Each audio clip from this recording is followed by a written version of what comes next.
todos. Então, a gente vai para a segunda parte da disciplina de sistemas automotivos, módulo 3, veículos autônomos, e hoje estamos recebendo o professor Rairan Nicásio, que é especialista na parte de sistemas embarcados automotivos, participou de muitos projetos internacionais, e hoje ele vai trazer uma série de novidades aí para a gente. Ó, eu queria só destacar que ele tem graduação pela Unicamp, mestrado também pela Unicamp, e dá para ver por essa lista enorme aí de realizações, participações no SAE, em projetos, assim, de dimensões internacionais. Então, é uma grande satisfação nossa, Airan, receber aqui. E aqui a gente também está com vários convidados, né, na audiência. Então, após a apresentação do Airan, que alguma coisa de 30, 40 minutos, a gente tenha uns 15, 20 minutos para trocar ideias, fazer perguntas. Então, Airan, sinta-se à vontade, sinta-se em casa, e a gente, mais uma vez, agradece a sua participação. Eu que agradeço o convite, como eu já falei, é uma honra muito grande, uma satisfação muito grande poder colaborar aí com o grupo, né, um grupo que eu me considero, assim, parte desse grupo, né, fiz algumas disciplinas aí, me considero parte do grupo, e é uma troca permanente, né. Até eu destaquei aqui no currículo a minha participação na SAE, porque começa hoje, né, o Congresso, começou hoje o Congresso SAE, sou membro do Comitê de Transformação Digital, colaborador lá desse comitê, e também do Comitê de Educação e Engenharia. No Educação e Engenharia eu participo menos, mas eu vou falar, porque a gente fala muito da SAE, né, como a instituição que define os padrões automotivos, inclusive os níveis de autonomia, né. Então, é importante entender a origem disso. Eu comento brevemente sobre a SAE aí também, ok? Vamos lá. Eu não sabia, assim, exatamente o conteúdo que vocês têm tido da disciplina, procurei trazer alguns pontos que eu acho que são interessantes, tentar despertar, né, o interesse aí de vocês.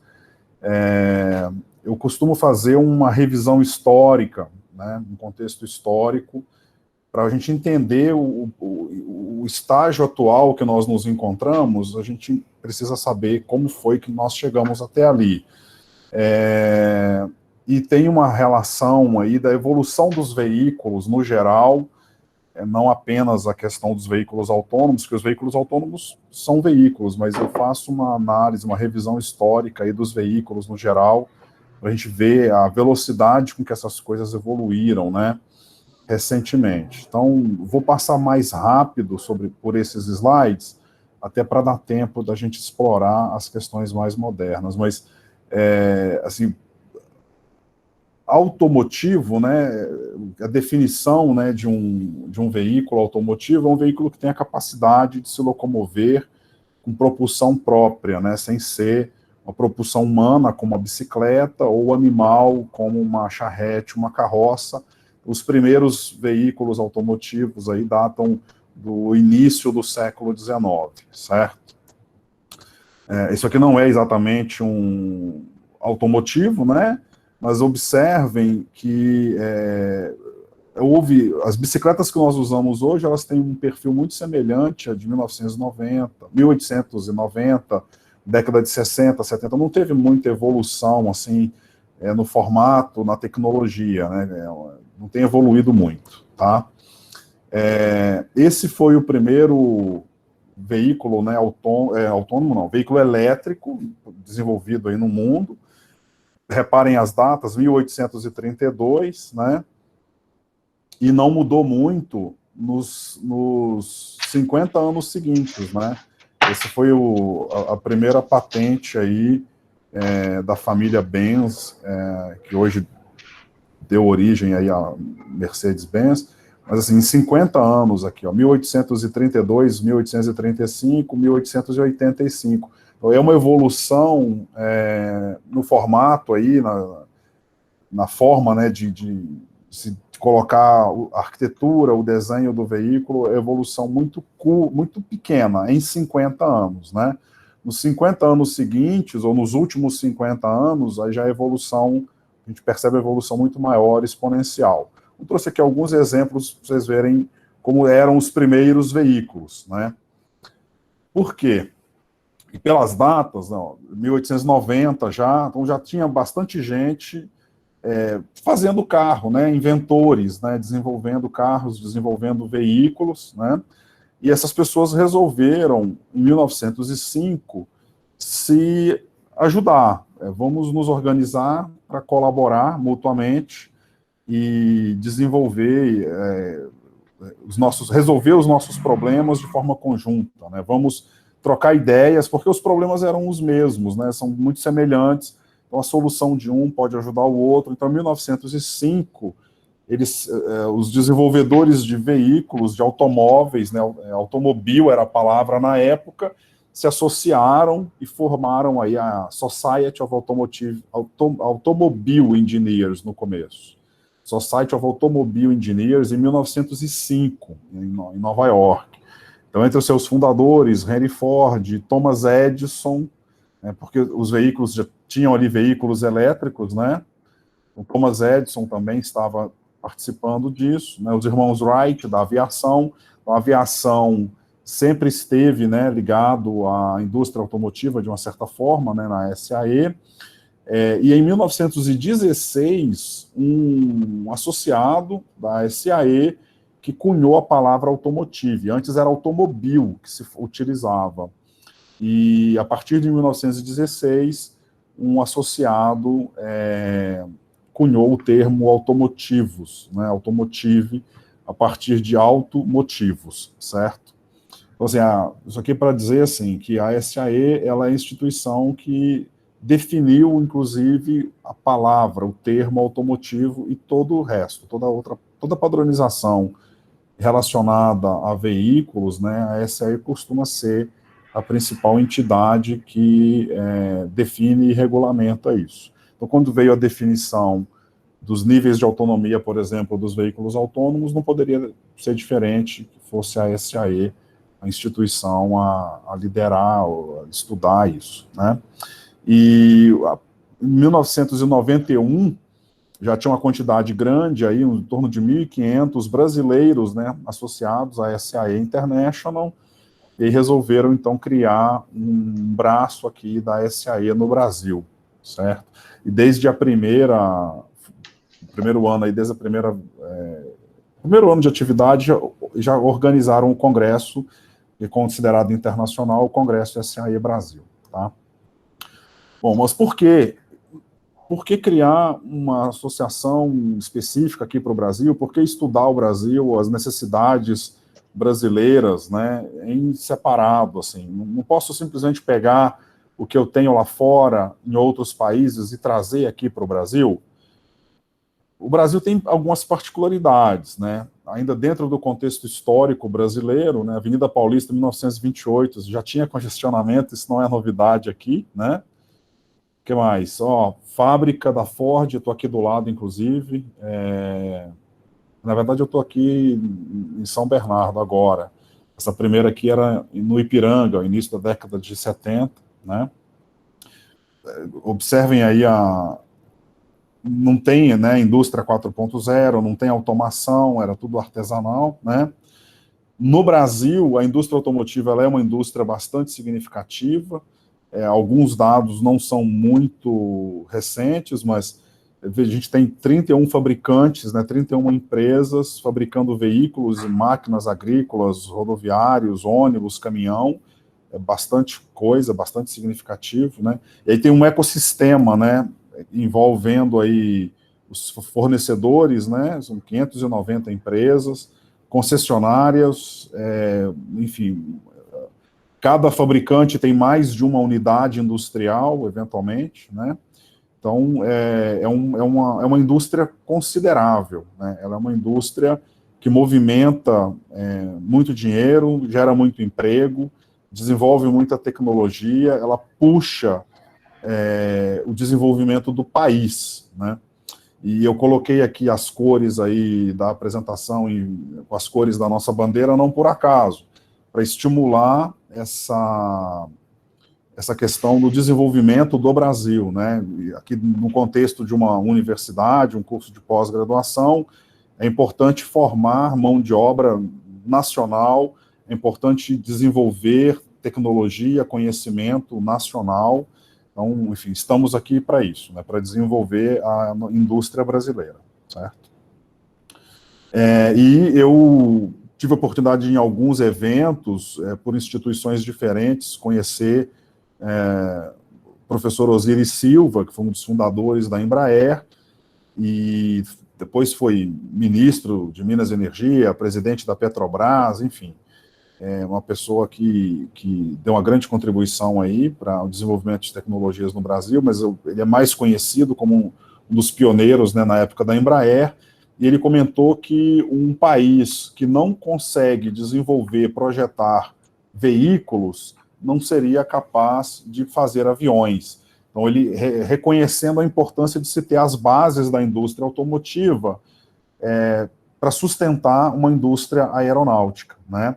E eu destaco aqui essas notícias, algumas eu até coloquei, não sei se traduzi aí, mas dizendo o seguinte, aquela fusão que acabou não acontecendo, né, da Boeing com a Embraer, qual que era o objetivo da Boeing ao adquirir a Embraer? Está bem destacado, né? Eles queriam contratar, absorver o corpo de engenharia da Embraer, porque os engenheiros da Boeing já estão em idade de se aposentar e os engenheiros da Embraer são mais jovens, né? Então, seria uma oxigenação do corpo de engenharia da Embraer, é um reconhecimento internacional da capacidade e da competência dos engenheiros brasileiros, né?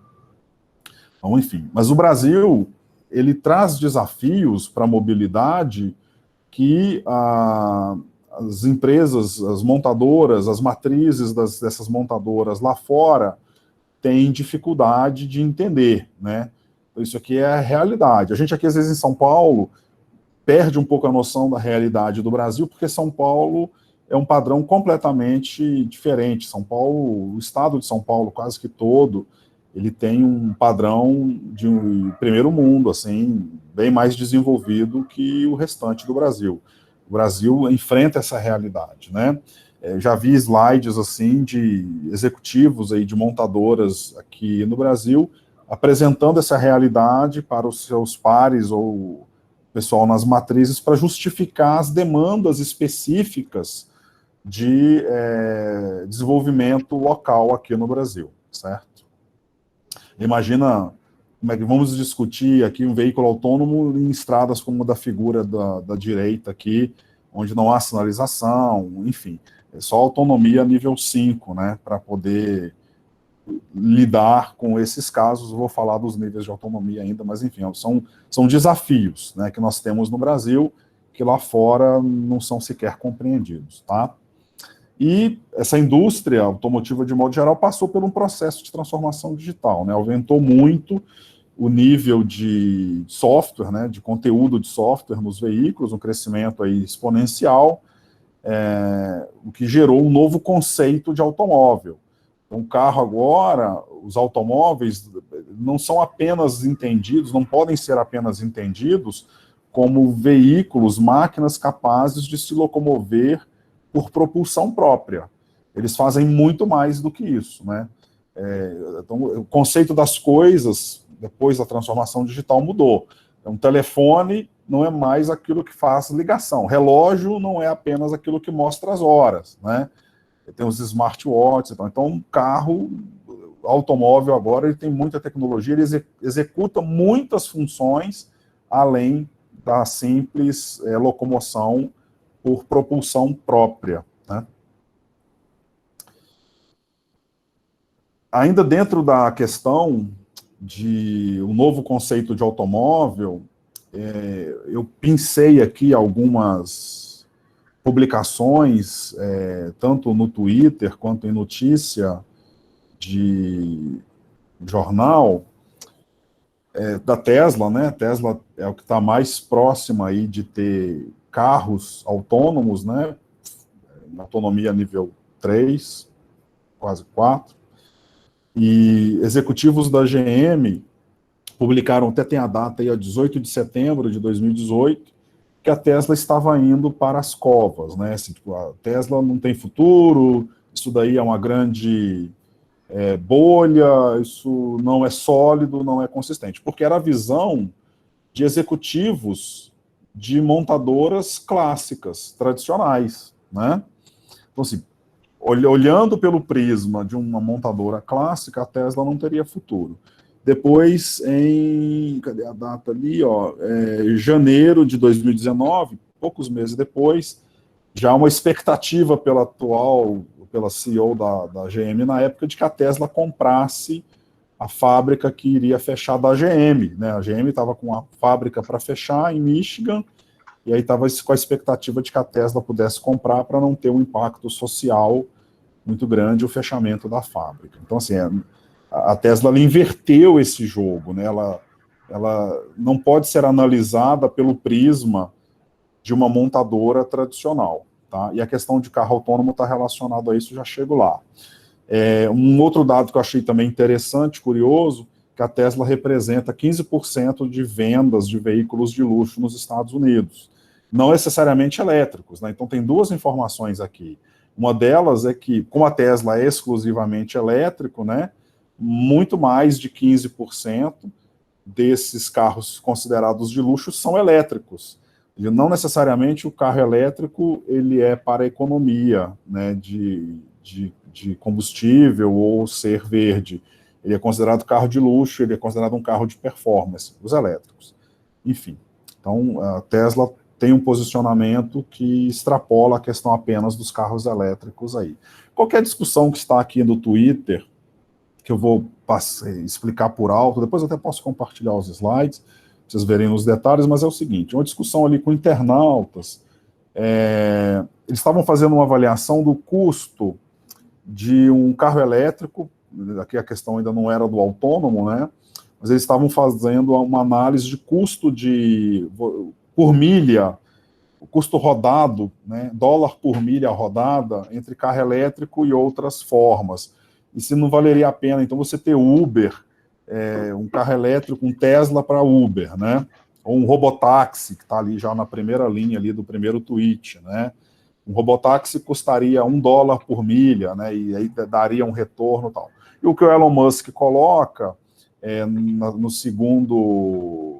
nos comentários aí, o internauta tentando confirmar a percepção dele, ele falou assim, olha, não dá para você fazer essa comparação, porque essa análise de custo, você está considerando a depreciação do veículo, né? Em quanto tempo o veículo vai se pagar e tal.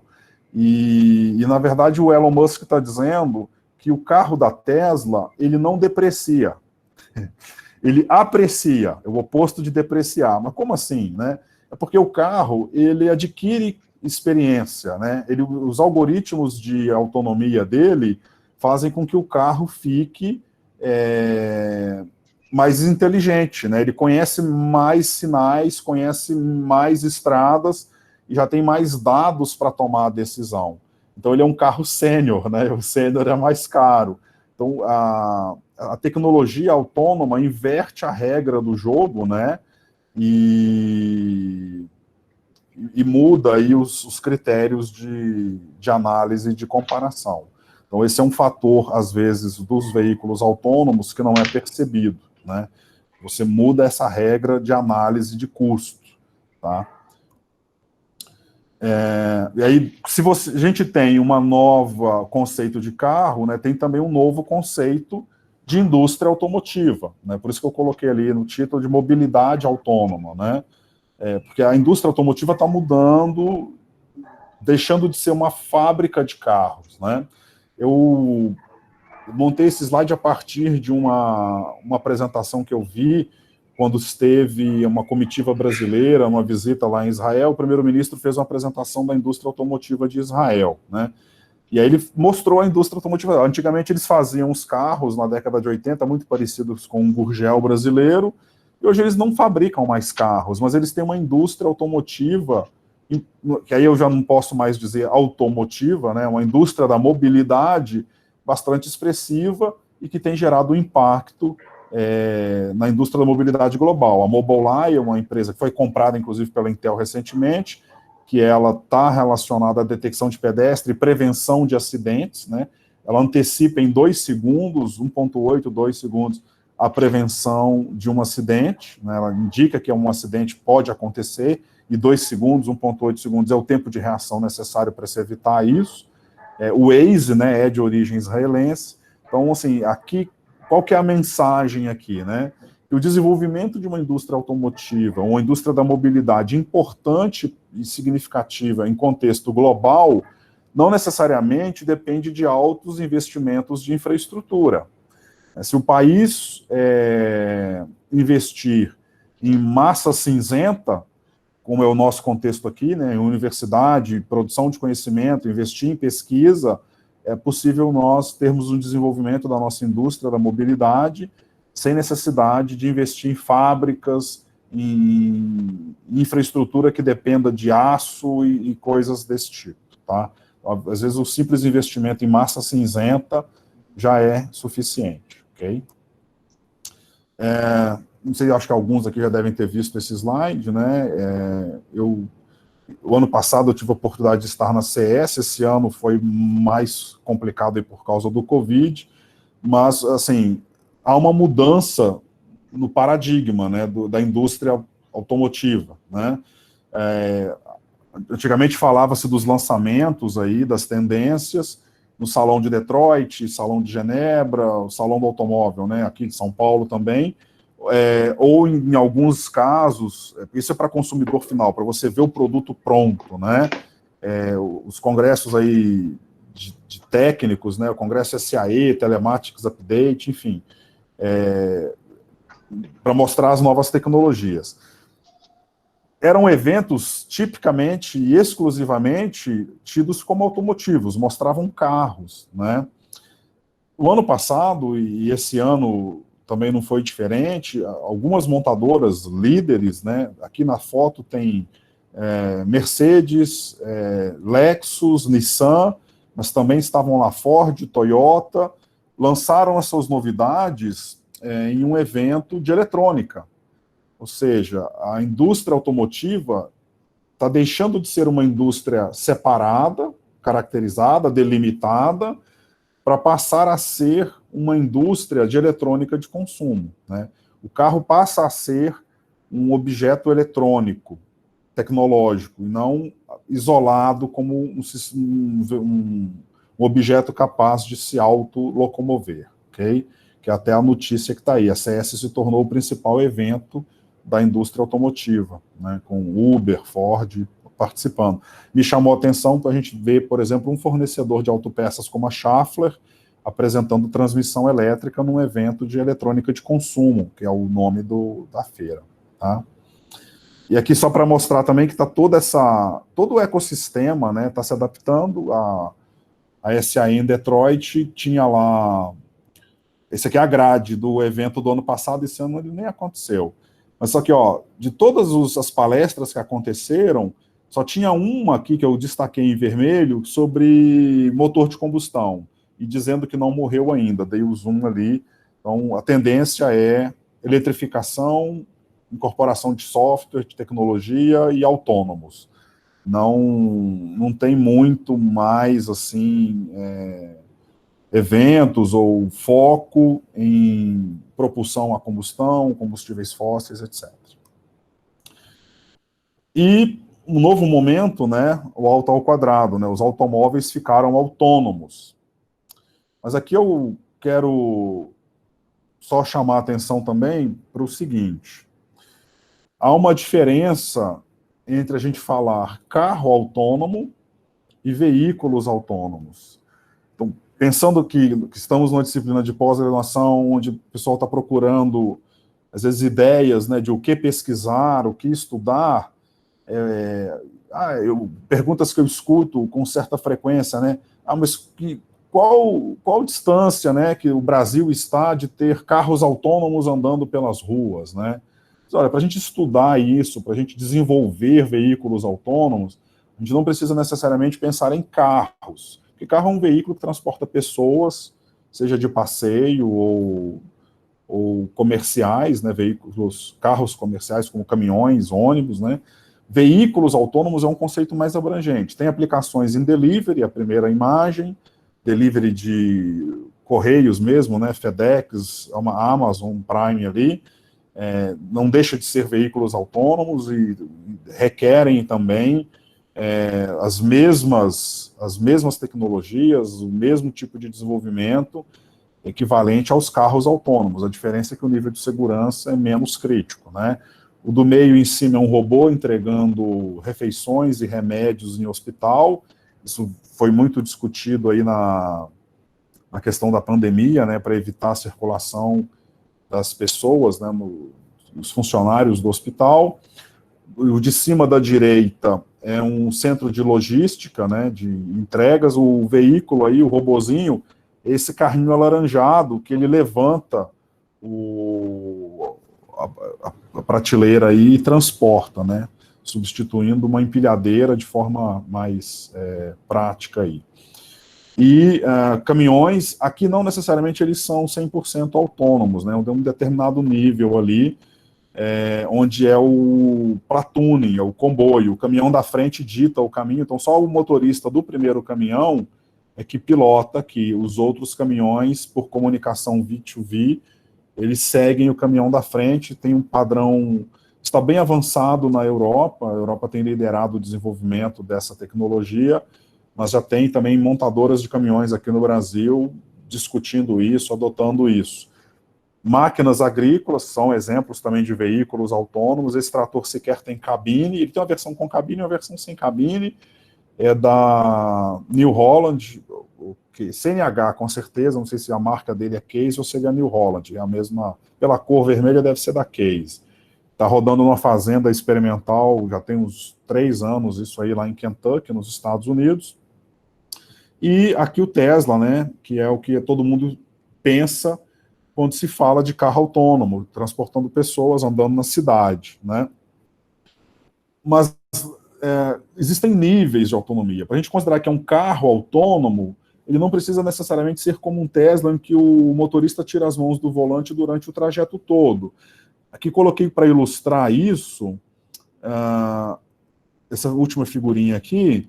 O veículo de trás, ele tem um piloto automático adaptativo, né, o Adaptive Cruise Control, que ele mantém a distância do veículo da frente. Então, você programa ali uma determinada velocidade de limite, 100 km por hora, mas se entrar um obstáculo, um outro veículo, ele reduz a velocidade e segue. Aliás, é uma delícia dirigir com esse recurso, porque você fica até preguiçoso depois de ter que ficar freando e acelerando. Mas é um nível de autonomia, né? Então, não necessariamente você precisa ter um carro 100% totalmente automatizado para ser considerado um veículo autônomo. Não sei se isso é novidade para vocês, mas essas são as definições, essa é a definição dos 5 níveis de autonomia, é uma definição da SAE. O primeiro nível, ele praticamente não é autônomo, né? O motorista precisa desempenhar todas as funções, como direção, frear, monitorar e manter na faixa. O nível 2, já existe aí uma assistência, né, ao motorista. O veículo assume algumas funções. Então, se o veículo para automaticamente ali, mantém a distância do carro da frente, já é considerado um veículo autônomo, nível 2, né? Veículo parcialmente autônomo, o veículo já faz pelo menos 2 funções, como o cruise control e manter na pista central, ou ele estacionar sozinho. Então, nível 3 já tem também, já é uma realidade aqui hoje, tá? Já tem alguns veículos, não é muito frequente, mas já existem alguns veículos aí que tem nível 3, né? Tem uma quantidade considerável de veículos nível 3. O que aí, como a gente fala no jargão mais popular, veículo autônomo, que está aqui como tipping point, né, que é a transição, é quando ele considera o veículo que não depende mais da intervenção humana, só uma supervisão ali, talvez, do motorista. Voltando aqui nesses slides da CES, né, esses 2 conceitos aqui da Bosch, e da Mercedes, que é um carro lounge, né? Você não é mais um carro com o conceito que nós imaginamos, ele é uma sala de estar, onde você passa um tempo ali dentro, ou trabalhando, ou com entretenimento, enquanto o veículo te transporta, sem a necessidade do motorista. Então, isso já seria nível 4, mas podendo ter apoio da infraestrutura, como eu vi o professor Leopoldo apresentando questões aqui de infraestrutura, e, eventualmente, o nível 5 não é necessário mais o suporte da infraestrutura, seria aquele caso das estradas de terra, ou o veículo é capaz de tomar todas as decisões sozinho, tá? Chamo a atenção para uma área que nem sempre ela é muito estudada, assim, não é dada muita atenção. As pessoas acabam se interessando mais pelas questões do desenvolvimento, né, da tecnologia, mas é importante o processo de regulamentação, né? No Brasil, por exemplo, o Inmetro tem já se movimentado, participei desse evento aí, que foi a primeira conferência sobre veículos inteligentes, segurança jurídica e tecnológica para a inserção de veículos autônomos no Brasil.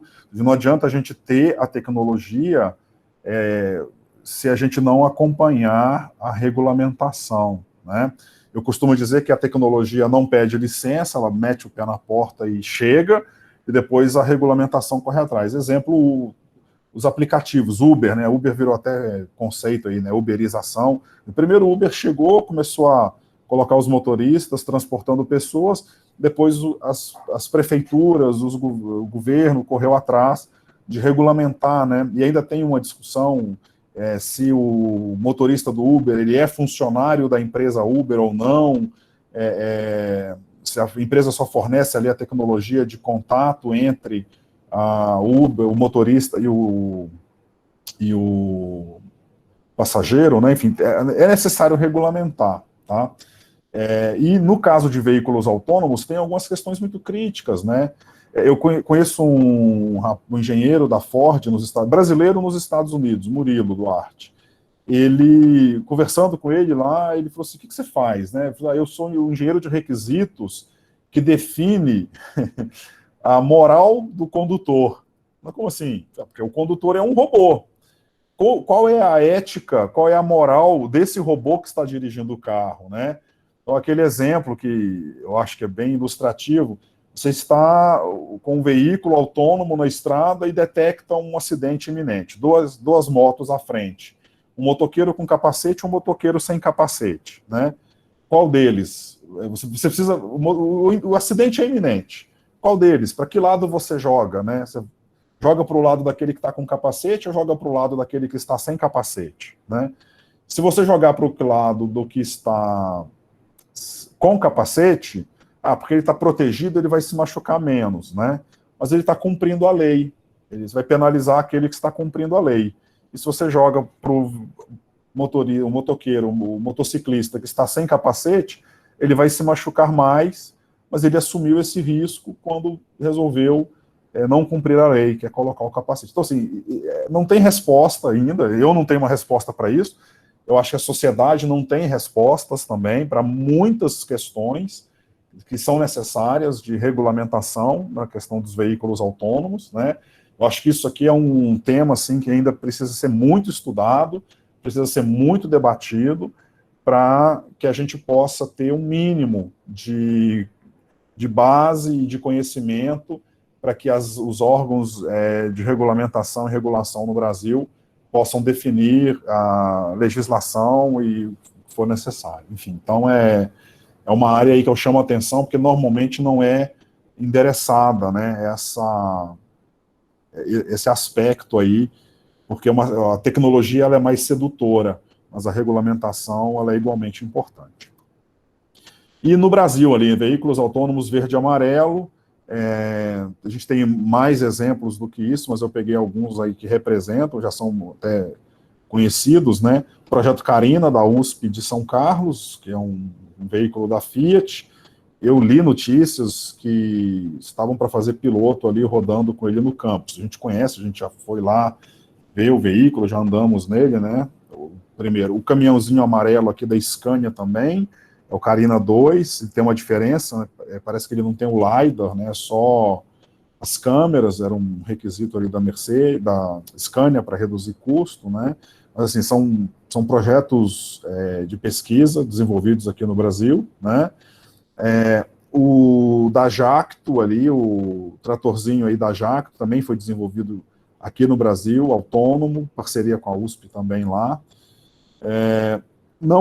O Brasil é um país que está retomando, né, a sua tendência aí de ser um país agrícola, né, não necessariamente desenvolvido aqui, mas tem adaptações feitas para o Brasil, do auto-guidance, né, piloto automático para tratores também, isso já, assim, sem a cabine, ele 100% autônomo ali, uma autonomia nível 4, né, 4, 5 no trator alaranjado, não é muito comum, mas já é projeto brasileiro aqui. Nível 3 é bastante comum, os agricultores brasileiros já usam bastante. E só lembrando que existem montadoras aqui no Brasil, muitas que produzem os veículos com nível 2 aí, de autonomia, 2, alguma coisinha próxima ali no limiar do nível 3, como o estacionamento automático, parque assist, etc. Então, isso é realidade já no Brasil, tá? E para quem mora aqui em São Paulo, né, saindo aí dos carros, mas a linha amarela do metrô também ela é comandada remotamente, com um nível de autonomia bastante alto. Mas o que eu queria deixar aqui para reflexão que a indústria da mobilidade ela é estratégica para os países, então é um estímulo, parabenizo, né, todos que estão aí estudando esse assunto, ele é um assunto muito importante para o futuro nosso aqui do Brasil, ela é uma indústria estratégica. Esse setor puxa o desenvolvimento tecnológico de diversas outras disciplinas, eu vejo muita interdisciplinaridade em muitas áreas aí, exemplo, né, que as montadoras, na questão da pandemia, ajudaram na manutenção dos respiradores, né, e então não necessariamente o desenvolvimento dessa indústria automotiva significa que vai somente produzir carros, vai produzir muito mais do que isso. Cadê que eu perdi aqui como colocar a apresentação? Deixa eu tentar voltar. Isso. O Brasil está entre os top 10, já foi o quarto indústria automotiva mais importante do planeta, então assim, a gente está bem posicionado, né? Exemplos de iniciativa, o projeto aqui, o programa do governo, né, do Ministério da Economia, Secretaria de Desenvolvimento e Competitividade Industrial para estímulo a desenvolvimento de mobilidade, no caso elétrica também, e tecnologia de modo geral, e pequenas ideias, grandes transformações, ou seja, nem sempre o investimento precisa ser multimilionário, como eu falei, em alguns casos, para se desenvolver essa tecnologia, basta massa cinzenta, né? O que precisa, novamente, insisto, pôr a mão na massa, começar a fazer, pegando aqui o que o professor Leopoldo tinha colocado na aula aí de sensores, falou do LiDAR e tudo, ó. Inclusive, eu coloco à disposição aí do grupo, se alguém quiser experimentar. Comprei esse LiDAR aqui, ó. Está à disposição, viu? Ele não é um LiDAR tridimensional, ele é bidimensional apenas. Tem aqui o emissor e o receptor. Custou $100, né? Mas a gente está com ele aqui para pôr a mão na massa, experimentar, ver como é que funciona. Se você fechar a apresentação, eu acho que você vai ficar no primeiro plano. Ah, ok. Se eu encerrar o compartilhamento da tela, né? Isso. Preciso achar ele aqui agora. Só clicar na imagem dele da câmera também, professor, que dá para ver. E agora? Aí, aumentou. Então tá aqui, ó, um LiDAR pequeno, 2D, né, daqui sai o transmissor e o receptor do laser, né? Ele, inclusive assim, dá para ligar ele em Arduino, né? Arduino, Raspberry, né? Ele vem com um adaptadorzinho para... Porque antigamente, quando se falava de LiDAR, né, era coisa de $5.000, $10.000, né? era mais inacessível. Não sei se vocês têm algum aí disponível para estudo, mas ele tem um adaptador que você conecta na USB do computador e vem um programinha que você consegue plotar, mas a gente está querendo fazer um software embarcado para usar esse carinha aqui. E está à disposição do grupo aí, viu, professor? Se alguém quiser fazer algum trabalho com o LiDAR, a gente empresta, coloca à disposição, tá? Bacana, comprei para isso bacana, mesmo. Comprei para estudar, comprei para pôr a mão na massa, para aprender a fazer e desenvolver. É o hands-on, né? Hands-on. Hands-on, porque eu acho que esse é o Isso. caminho. Eu acredito nisso, eu acho que a gente tem que fazer mesmo, né? Tem que ter menos saliva, mais calo na mão, queimar a ponta dos dedos no ferro de solda e construir, né, de forma prática. Eu gosto disso, defendo isso e me coloco à disposição para apoiar e ajudar quem tiver interesse comum aí. Maravilha. Então, eu convido toda a audiência, né, alunos e outras pessoas que estão aí presentes a fazer perguntas. Pode abrir o microfone para perguntar ou colocar no chat, eu posso ler a pergunta, né? Mas eu vou só fazer uma primeira para dar, enquanto eu faço a minha primeira pergunta, aí eu peço para o Rodrigo, né, Guilherme, o pessoal André, preparando a pergunta. E o Bruno também, né, o Bruno Patellini, que está aí, os convidados aí. Se algum convidado quiser fazer pergunta também, pode abrir o microfone e dirigir. Fiquem à vontade. Arnaldo, fica à vontade para fazer algum comentário, né? Eu acho que é uma ótima oportunidade aí. Professor Leopoldo, posso fazer uma breve pergunta? Pode. Fica à vontade, Arnaldo. Bem, inicialmente, é uma honra participar dessa excelente apresentação do professor Rairan. Eu conheço o professor Rairan de umas reuniões de grupo de conectividade que fizemos na EC Brasil, né, com o professor Edson Vitani, né? A gente interagiu muito bem. E pela clareza com que você abordou um tema tão atual e tão motivante, né? E agradeço ao professor Leopoldo por proporcionar essa oportunidade, tá bom? Então, assim, eu pensando o que acontece lá fora e aqui no Brasil, né? Uma vez eu fiquei muito empolgado, né, que eu tinha contatos lá com colegas de Michigan, né, na Universidade de Michigan tem um grupo MCIT, né, que é o Michigan Test Facility, ou seja, eles destinaram um espaço na universidade para testar veículos autônomos no ambiente controlado, né? E no Brasil nós temos brilhantes iniciativas como do Projeto Carina, né, professor, que você comentou, né, com a Scania, agora com a Fiat. Tem um trabalho recente desse ano, do dia da pandemia, do professor Leopoldo, né, com robô, né, para transporte de medicamentos. Acho que é fantástico, isso deixa a gente muito empolgado. Aí eu queria saber, pensando em termos de Brasil, né, uma cidade como São Paulo, por exemplo, né, você citou o setor agrícola, né, alguns equipamentos da CNH, né, que ficam num ambiente mais controlado, aplicações industriais.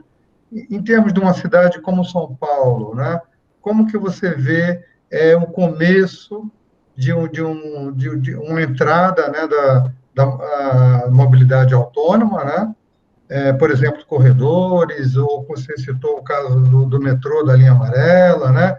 Ou metrô de superfície, e se, considerando, por exemplo, recentemente, né, o IPT, ele criou no ano passado, né, um Centro Internacional de Inovação, né, que está caminhando, né, para evoluir.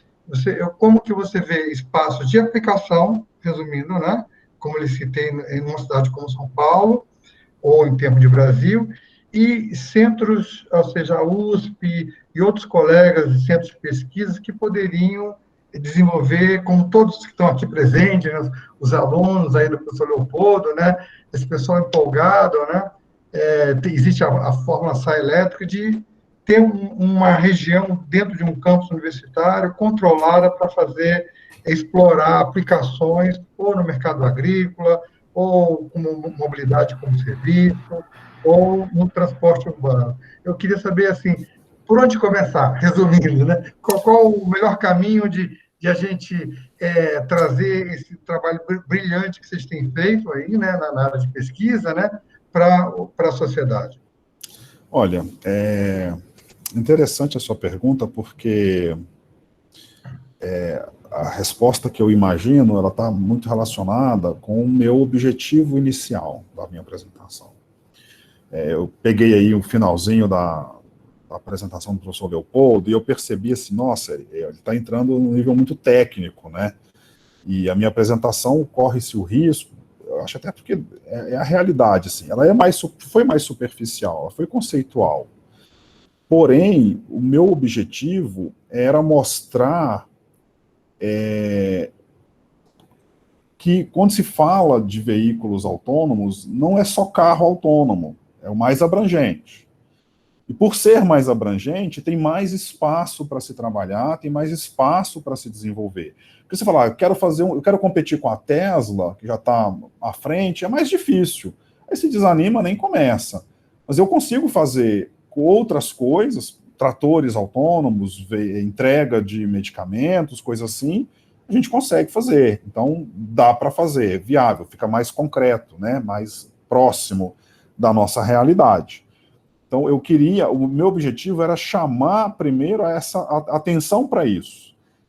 Chamar a atenção de que tem espaço, né, tem muita coisa para fazer, eventualmente, a questão da regulamentação também, né, a gente está muito preocupado em desenvolver a tecnologia, mas aí se você pegar a tecnologia pronta, você não vai poder usar, porque não está regulamentado. Imagina você trazer para a cidade de São Paulo um carro autônomo, Tesla. Você tem Tesla sendo vendido no Mercado Livre. Você pode ativar o módulo autônomo dele, não está regulamentado.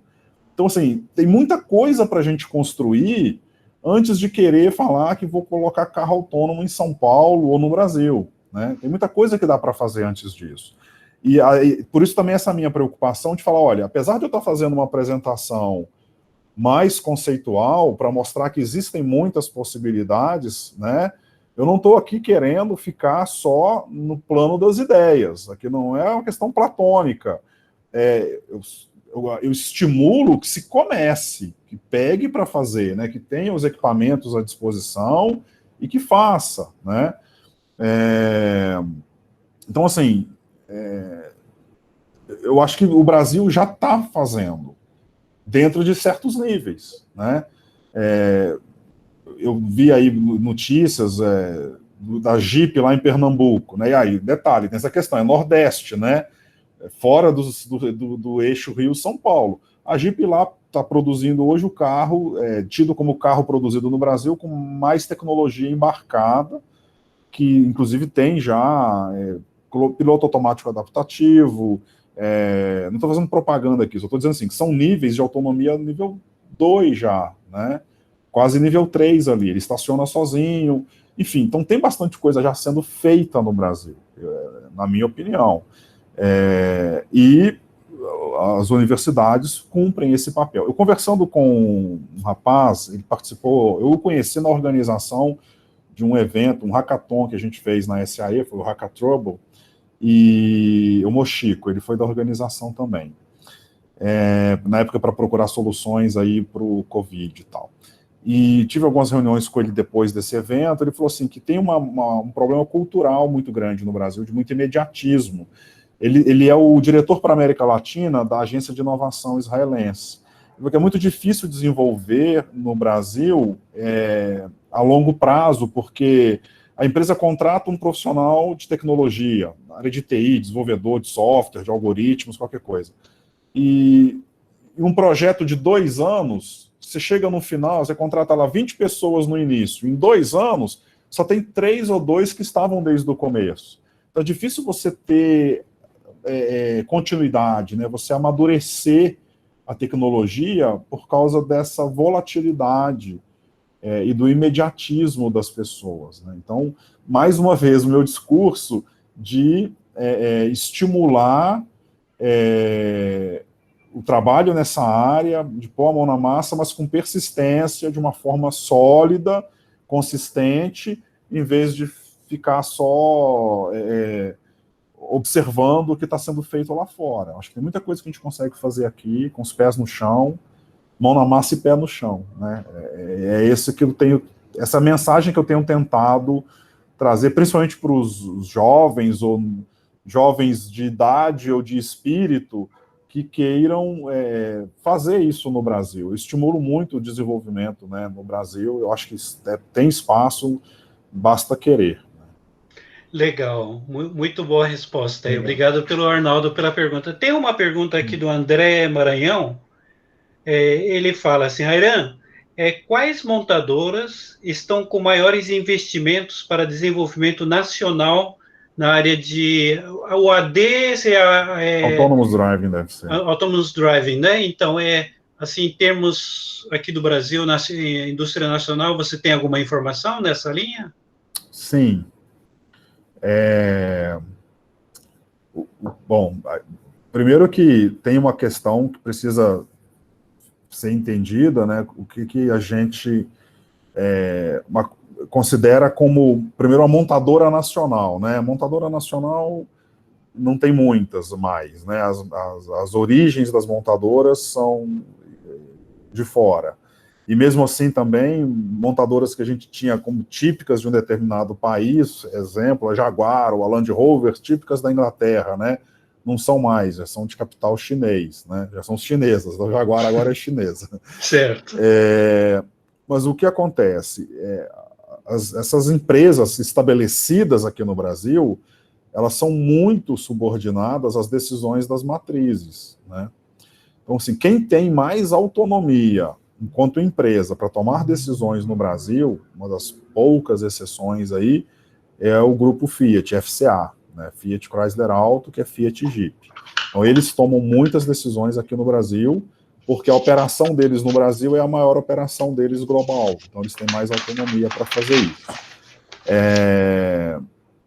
E estamos falando de carros, né, autônomos, né, nível 2, nível 3, ADAS, né, assistência ainda à direção, não necessariamente o veículo assumindo o controle sozinho, que é o nível 4, lá da escala que eu mostrei.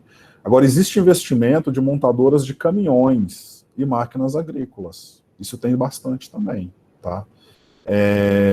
Nós acompanhamos até aqui com a EDAG, Mercedes tem iniciativas aqui no Brasil, a CNH tem iniciativa aqui no Brasil, o platooning é um passo intermediário aí do autônomos, né, o comboio, né, DAF está participando de desenvolvimento de platooning aqui no Brasil, se não me engano, Iveco também, mas Mercedes, certamente. Então, assim, é um consórcio, né, porque o caminhão de uma marca tem que conversar com o caminhão da outra, né, para poder seguir.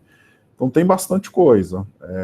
Mas não nesse conceito de carro autônomo, que vai sair na rua andando sozinho competindo com a Tesla. Mas veículos autônomos, tem bastante coisa. Legal. Tem uma outra pergunta aqui do Fernando Gil, e ele pergunta, Ian, além do Brasil, imagino que outros países tenham desafios parecidos quanto à infraestrutura das vias, né? Como você vê a tecnologia de veículos autônomos nesses países? O Brasil tem lições a aprender com esses outros países? O Brasil tem lições para ensinar, né? Porque, nesse sentido, dos que têm os desafios parecidos, você coloca, por exemplo, a Índia, né? Mas é um país também muito pobre, e aí eu acho que o Brasil tem a ensinar. O que o Brasil tem a aprender são com países que não têm esses desafios, né? O Brasil tem aprendido o desenvolvimento tecnológico com Europa e Estados Unidos, mas os desafios lá são outros, né? Ok. E aí o Brasil precisa superar os seus desafios próprios, porque é mais complicado, né? A gente se inspirar, por exemplo, na Índia. Eles não têm a produção... Assim, uma coisa é falar do país, eu não estou falando aqui do povo, né, das pessoas. Os indianos são reconhecidamente pessoas que têm uma aptidão muito grande, né, para ciências exatas, para esse desenvolvimento de tecnologia, e os indianos fazem isso no mundo inteiro, inclusive no Brasil, né. Estou morando provisório aqui num condomínio aqui que eu estou reformando o meu apartamento, tem um monte de indiano lá, certeza que trabalham na área de TI aqui, né? Estão atuando nas empresas aí com consultoria, etc. Mas não estou falando das pessoas, estou falando do país, que a infraestrutura lá é muito precária, é muito ruim. Então, eu acho que o Brasil tem a ensinar para os países. No BRICS, pega os BRICS, o Brasil tem a ensinar. Eu acho que é isso.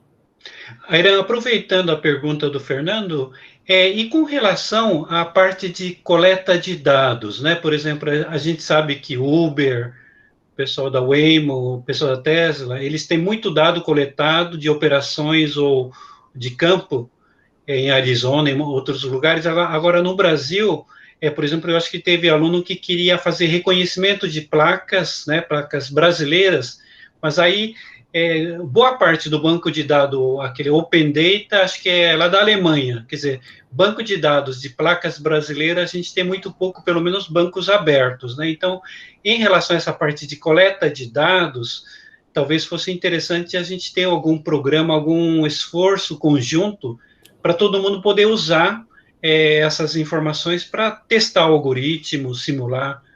Você tem alguma coisa em relação a isso? O mais próximo que eu vi, inclusive é bem próximo aqui do grupo, o professor Max, por exemplo, há uns 2 anos atrás, fez um projeto patrocinado por uma montadora, onde foi feita a coleta de dados de estradas. Ele fez um scanning em alta resolução de imagem, não sei se chegou a usar laser também para pegar a textura das vias, né? E foi feito o arquivamento dessas imagens de vias públicas para uma montadora que queria aprimorar os algoritmos de detecção de faixa, o Lane Departure Warning, né, o Lane Keep Assistance, né. Então, assim, tem alguma coisa, mas como foi um projeto bancado por uma montadora, não creio que seja público. Tá, mas assim, o que precisa para isso, né?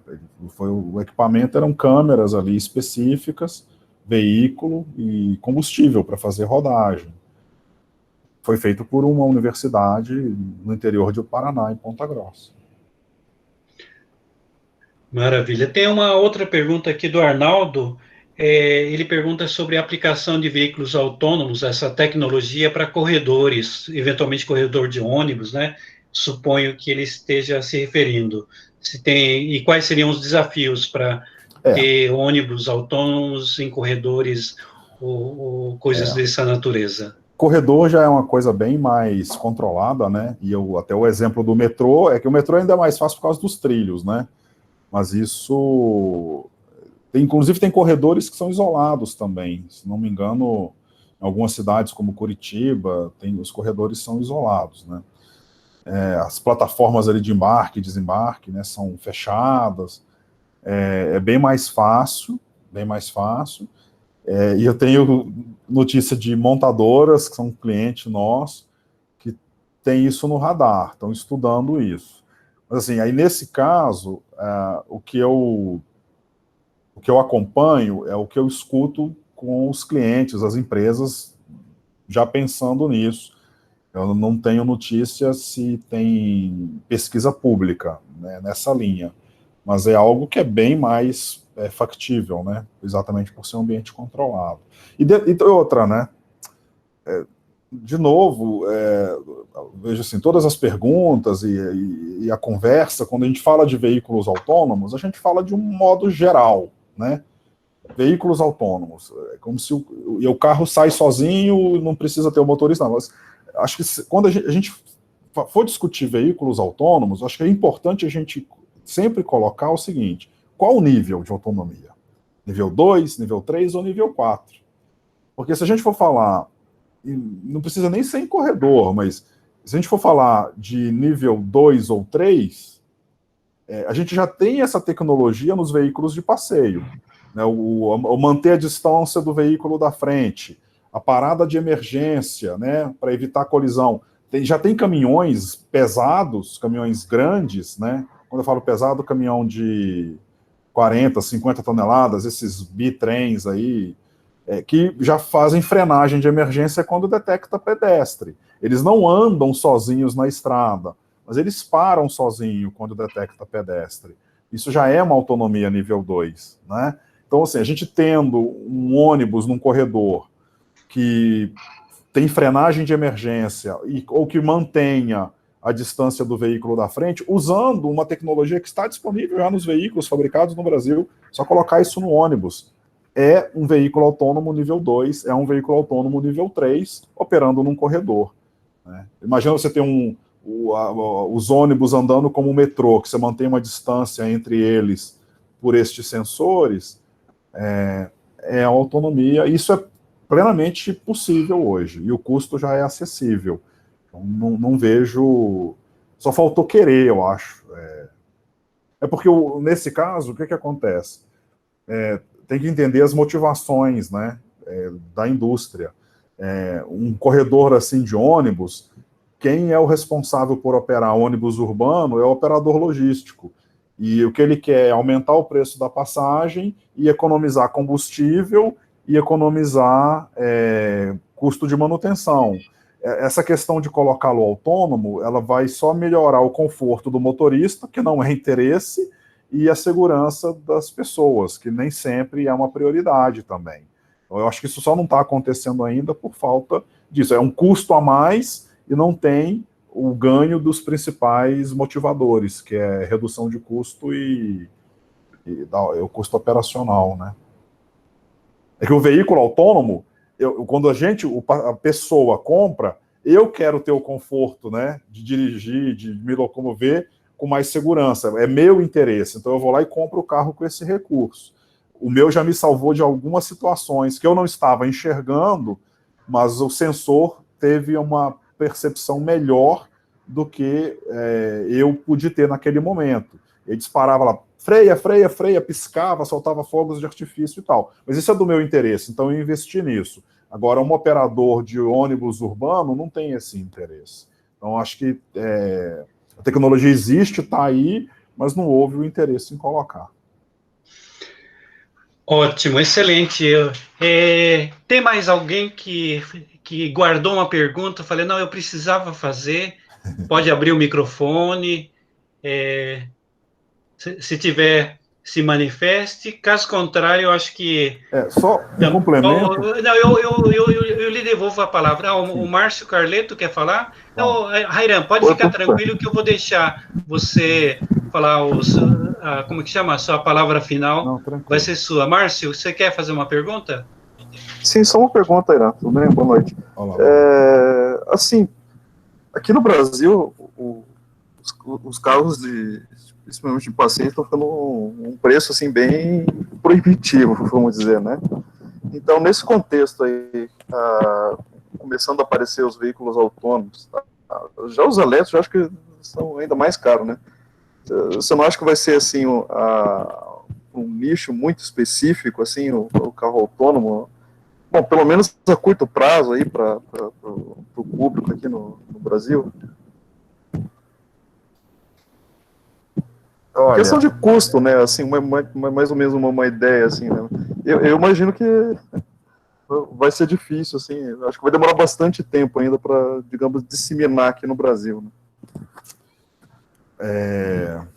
A sua pergunta, ela me remeteu aqui. Eu fui à Lua e voltei aqui no meu raciocínio, porque ela remete a uma questão bastante complicada, até polêmica, controversa. E assim, quando você começou que os carros estão ficando com preços proibitivos, eu já procuro ver sempre outros ângulos, né? Assim, é o carro que está com custo proibitivo ou é a renda e o poder aquisitivo da população que está ficando pequeno, reduzindo, diminuindo? E aí o contexto do nosso país, Brasil, né?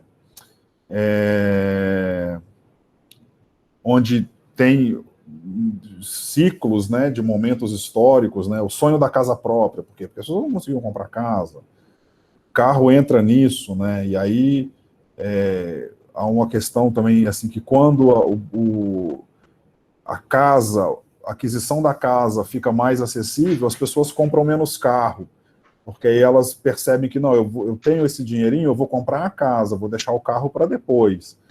Se a casa fica menos acessível, aí ele desiste de comprar a casa, vai para o aluguel, mas aí compra o carro, porque o carro passou a ficar possível, né? E isso acontece, esse ciclo, né, econômico.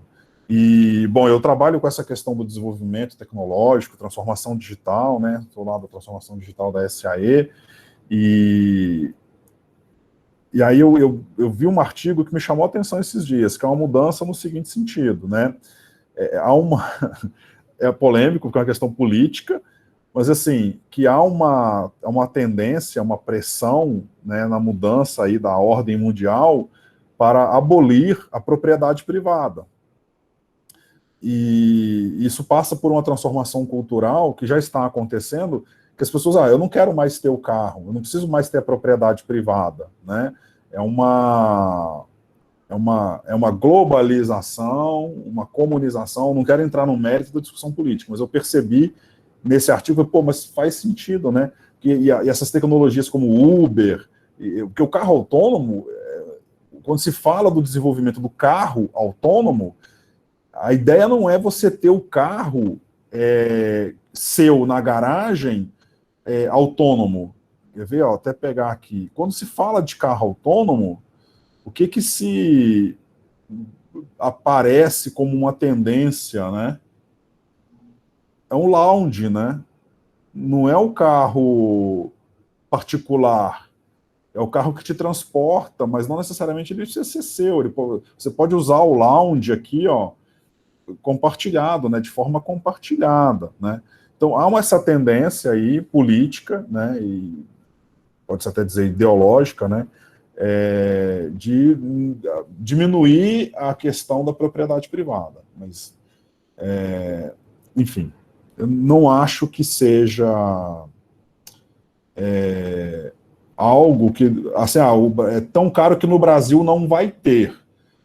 Tem, tanto que já tem hoje. Então você tem fábrica de carro autônomos nível 2 e próximo ali do nível 3, já no Brasil. Agora, se a população vai ter acesso, aí é uma outra questão mais complicada. Acho que isso é bem complicado. Joia, obrigado. Deixa eu só fazer uma perguntinha. Bruno, você tem alguma pergunta? Se o Bruno não tiver, eu vou passar. Eu tenho, professor. Sim, Bruno, então aproveita aí. Contribuindo. Isso, vai lá. Com esse seu discurso que você terminou agora aí. É uma das linhas que eu também estava lendo sobre isso, né, da propriedade, e eu acho que tem muito a ver. Por exemplo, o Rairan pode ter dinheiro para comprar um carro autônomo, mas não vai ser seu. Você pode deixar o carro ganhando dinheiro para você. Então, você pode ser um investidor e ter um carro autônomo, ou grandes grupos, né, quem tem grandes interesses. Ou transporte público, né? Isso, pode ser. Entrando na minha pergunta, né, uma das coisas que tem na minha linha de pesquisa é sobre a coexistência, né, de vários níveis de veículos autônomos na mesma via. Eu queria a sua visão.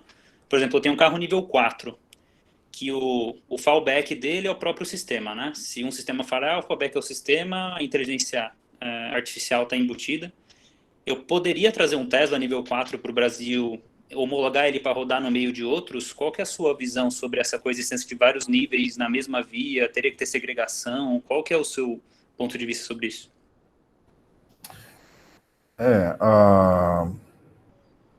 Na verdade, assim, eu acho que quando a gente fala de nível 4 e 5, né, eles já são desenvolvidos para serem independentes, não da infraestrutura, que você precisa ter uma infraestrutura de suporte, né, vem a questão do 5G também, que vai dar apoio para isso e tal, mas independente de um outro do lado ser também autônomo ou não, o nível 4 está preparado para conviver, né? Porque tem que estar preparado para conviver com pedestres, com outros objetos, que não necessariamente são veículos que se conversam ali com ele. Então, eu não vejo essa necessidade de separação de vias específicas. Mas, voltando na questão do Arnaldo, se você tiver corredores dedicados, fica mais fácil, acelera certos processos de adoção, né? Facilita a adoção. Mas eu não vejo assim, não tenho Já respondendo também a pergunta da Amanda, eu não tenho informação de outras máquinas que não sejam os tratores do setor agrícola. Assim, tratores e caminhões, né? O projeto que eu acompanhei aqui por alto na empresa era um caminhão autônomo que acompanha o trator para cana. O trator a colheitadeira de cana vai colhendo e joga. Então, são ambientes controlados, um veículo conversando com o outro.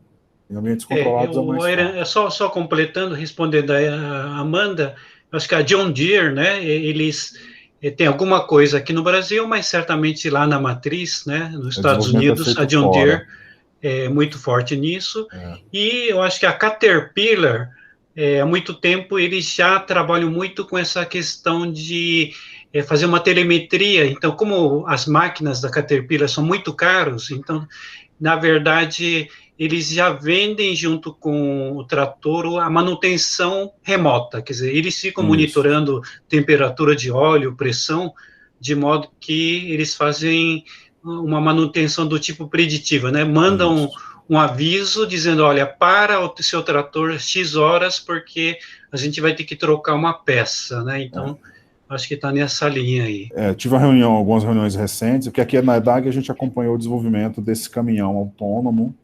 A tecnologia veio da EDAG na Alemanha, mas uma aplicação era no Brasil, colheitadeira de cana, e o caminhão ele acompanhava o trator, né?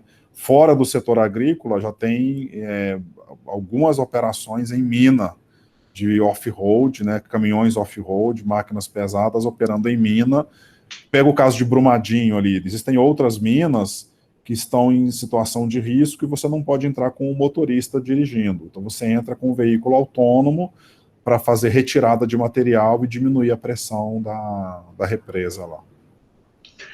Ótimo, eu acho que a gente ficaria aí mais umas 2 horas aqui explorando o Airan, né, mas ainda estamos aí na terça-feira, a semana é longa ainda, tem muita reunião.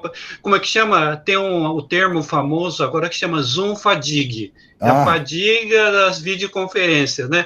Porque não termina nunca, né? O Airan vai sair daqui da nossa palestra e já vai conversar com um grupo lá, com a equipe dele, então a gente tem que liberar ele. Mas, Airan, faz seus comentários finais aí e já agradeço aí a sua participação, né? Eu acho que os alunos aqui da disciplina aproveitaram muito. Eu acho que foi um fecho aí muito, muito bacana para a nossa disciplina. Airan, palavra sua. Eu agradeço. Para mim é sempre uma satisfação muito grande. Gosto disso, né? Hoje eu consigo ter o privilégio de trabalhar e fazer só as coisas que eu gosto, então isso realimenta a gente também. Sou muito próximo aqui e tenho grande amizade aí com os professores aqui do grupo, o professor Leopoldo, o professor Laganá.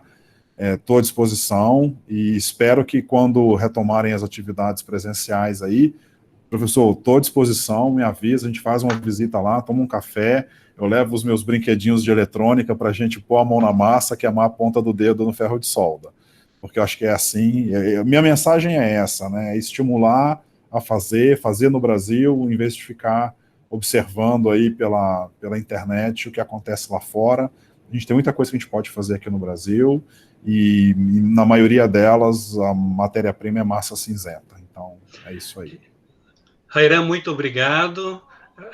Arnaldo, quer comentar alguma coisa?